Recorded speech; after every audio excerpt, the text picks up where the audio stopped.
September 1st is right around the corner, which means, of course, a new LEGO release day, of course, being the advent calendars, and even a new Black Pearl set. And today I'm ranking every single last one of them, of course, releasing on September 1st. I'll start off with Willy Wonka and the Chocolate Factory for $220, releasing on technically September 18th. But if you do have LEGO Insiders, which is completely 100% free, you can get it, of course, on September 1st. So this set is $220 again and comes with a grand total of 2,025 pieces. And I think that's a pretty good price per piece because you do get a stacked list of minifigures, of course, Willy Wonka. You also get Charlie as well as two Oompa Loompas, which I feel like they could have snuck another one in there, but at least it's better than one. They also have all the other contestants with the hopefully printed golden ticket tile piece there, which is really cool. And clearly here is the Chocolate Factory river with the minifigs on it, as you can see there. And they even have a function here, which I'm not sure if it shows it in one of the pages, where it has the Chocolate Factory or the Chocolate River or waterfall actually run. So there is a mechanism where you can completely make it turn. Of course, it has this boat in the middle, and it's pretty straightforward. Besides the waterfall actually being able to run, there isn't really much else about this. I mean, if you're a fan of Willy Wonka and the Chocolate Factory, I guess it is a pretty good set for your money, but still, $220, I wouldn't spend it. I'd rather get something else, but this is from the Ideas theme, so pretty cool. I think this was submitted by a fan, eventually got 10,000 supporters, but that is a really cool set, and I'm glad that they did a collab. Most likely will be the only one, so if you really want these figures, I'd most likely get it. It is an Idea set, probably a LEGO store exclusive. You might be able to see it at Target or Walmart, but besides that, shouldn't receive any too many deals. So if you are a fan of Willy Wonka the Chocolate Factory, you should definitely get it because it most likely will be the only set that has these minifigures in them, and it'll probably be pretty rare very, very soon. But besides that, quite frankly, I don't really like this set at all. I mean, I'm just going to put in B tier because I'd rather get so much in other sets, and I'm not really a fan of the book or movie. So January 1st revealed this Nike set being the LEGO Nike Dunk, and it was the first collab, which also brought a basketball, which for some reason you can buy at LEGO or LEGO.com website, and for some reason it's also sold out for $40, but I thought I'd show that. And they also have the $155 shoes, which you can purchase. Again, that was originally for July 1st, but I decided I'd show it because I didn't show it in the first wave of the Nike Dunk sets, only being this one. And they just revealed two new ones. First one being the Nike Dunk Trick Shot, which comes with a minifig here for $40, which I'm glad it is not $100, because the regular Nike Dunk set comes with a way better minifig there. I don't know if you can see it. Has a little basketball head there. This one is a little bit underwhelming, honestly, compared to the last one we got on July 1st. But it does have a pretty cool box here. That's one of the things I really like about this wave of sets.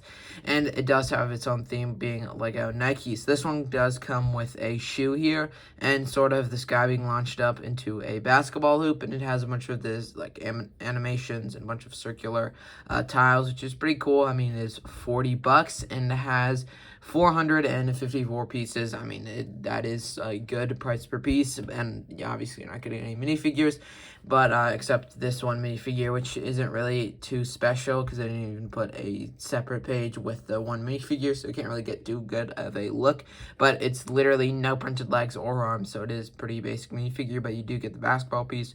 But $40 is a cheaper way to get one of the Nike theme sets. Next up is the Nike Slam Dunk for $70. This one is the only one that doesn't include any minifigures, but it does have this giant posable figure here, which I don't really like the look of. I guess it is mainly for posability. It also has, I'm assuming, a printed piece on the front here, which has the LEGO Sports as well as the number 32, which I'm not sure what that is referencing, but it probably is referencing something.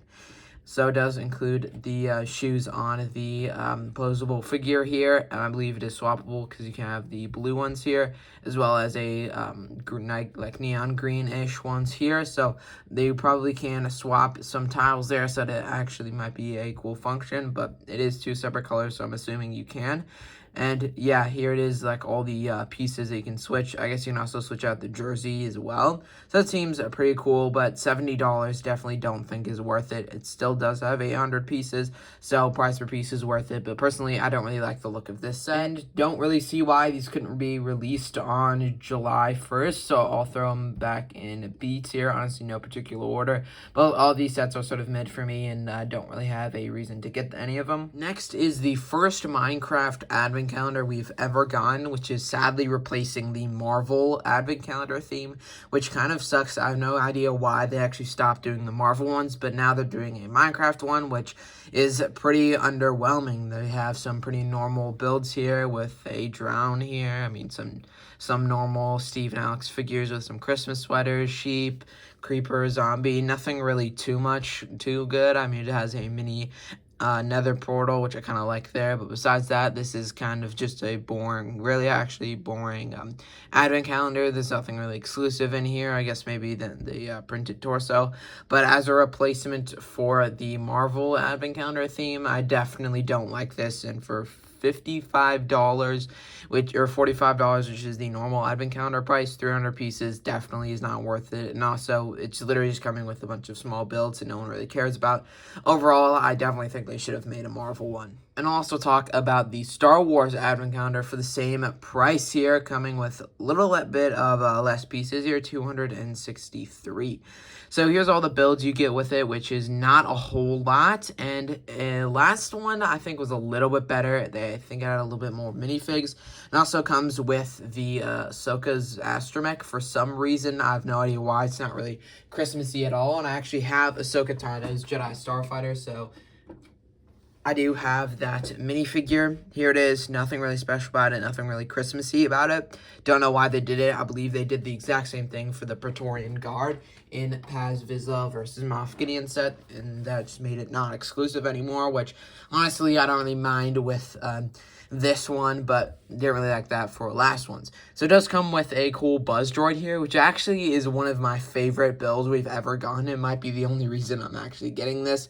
It also comes with a Super Battle Droid, a Jawa with the sweater, a Pit Droid. It even comes with a BD Droid, which is really, really cool, as well as Babu Frick, a mouse droid, and it even comes with the Sith Eyes C-3PO, so you don't have to make customs with the Bounty Hunter C-3PO from the Dark Falcon. You have the official one here, which is actually pretty cool, even though I don't really like Rise of Skywalker too much. Also comes with this droid from Empire Strikes Back, or the probe droid, and even comes with the droid that was in Andor, which I think has got to be one of the best inclusions in this advent calendar.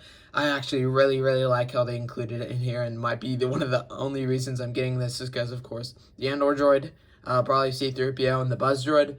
And it also comes with a BB-8, which is just covered in snow. Honestly, advent calendars are pretty mid. I don't really like them too much. I'll probably wait until this goes on sale after Christmas to get it for, of course, this droid, the Buzz droid, and Bounty Hunter C-3PO, but I definitely wouldn't buy this full price for $45. So I would put the Minecraft one in D tier. Honestly, it's horrible. I wish there would be a better theme, of course, being Marvel. And I'll actually put the Star Wars one in A tier just because I think it's a little better as a September wave, not really as just normal sets in general. Honestly, these don't really have too many hard hitters, but the next ones I'm talking about definitely are the best ones of the wave. The newest Spider-Man Across the Spider-Verse CMFs are releasing. Comes with a 24-pack, which you can get, or a 6-pack, sorry, with 12, I believe, in total of minifigures. There is definitely a lot to go through.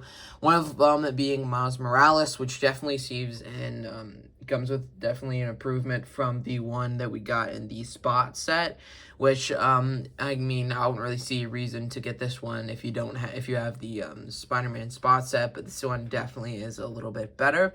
We also get another version of Spider-Gwen, which is pretty normal, but definitely very detailed. It doesn't really go in depth to all of them. I'll actually go into the individual bags instead of the 6-pack, so you still can't see every single minifigure. It's still just Miles Morales and Spider-Gwen. I mean, you can't see this, which is an overview of all 12, and they actually look pretty nice, pretty detailed. I mean, it is a CMF series after all, so they are going to be extremely detailed, and I'll probably end up picking one, most likely being like the cowboy one over here, or maybe even the Spider-Man 2099. Those are probably the only two I would get.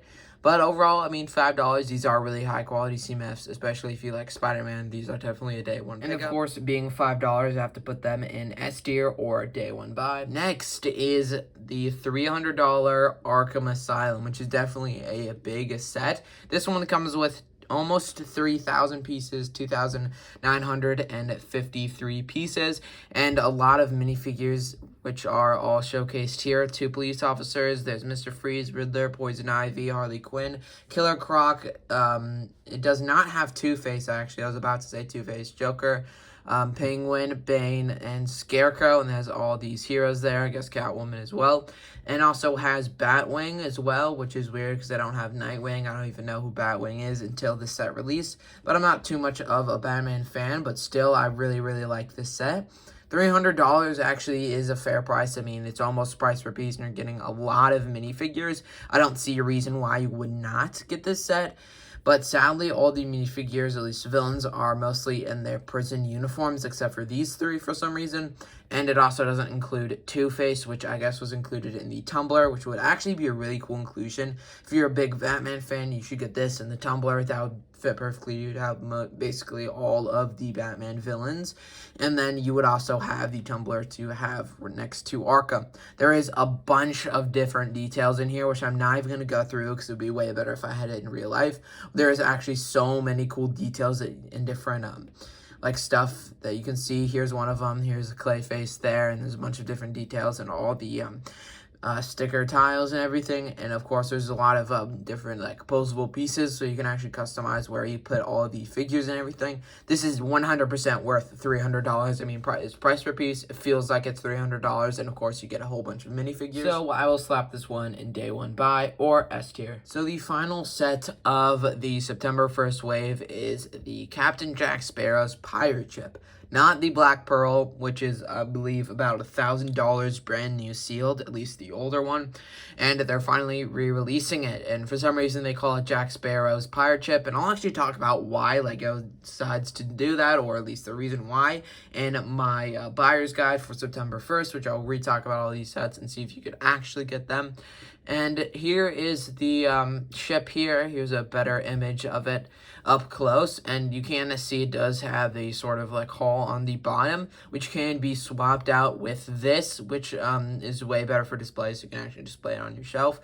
And it has a lot of minifigures. Here's the full page of all the minifigures it comes with. So I haven't really watched too many Pirates of the Caribbean, but overall they seem pretty detailed. Not really a lot of arm printing or leg printing, but for what I've seen and a lot of people reacting to it, they're definitely very, very happy about it. I mean, I can't critique the set too much, but I definitely like all the interior, all the minifigures, and the scenes you can recreate. But of course, this has a exclusive day one GWP, being this compass, which is kind of underwhelming GWP. I mean, I know a lot of people don't like this, but I think it is actually pretty cool and creative GWP because you can actually close it and display it next to your Black Pearl. If it has its own like shelf, you can probably put this on the side of it.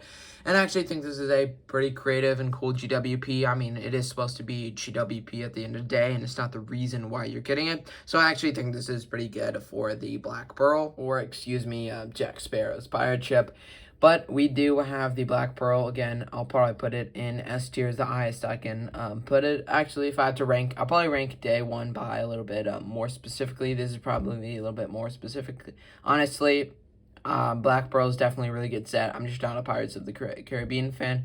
Overall, that set is definitely really good, and this probably doesn't have too much hype, but honestly, definitely slept on. It has a couple of heavy hitters and definitely some day one pickups. And if you want a little bit more detail of what you should get on September 1st, and of course what I will get on September 1st, then you should stick around and subscribe because I will be uploading my day one buyer's guide, of course, September 1st, a little bit before September 1st, so you can watch the video and then decide on your day one purchases. So that's going to do it for today's video. Hope you guys enjoyed. Have an amazing rest of your day, and see you all in the next one.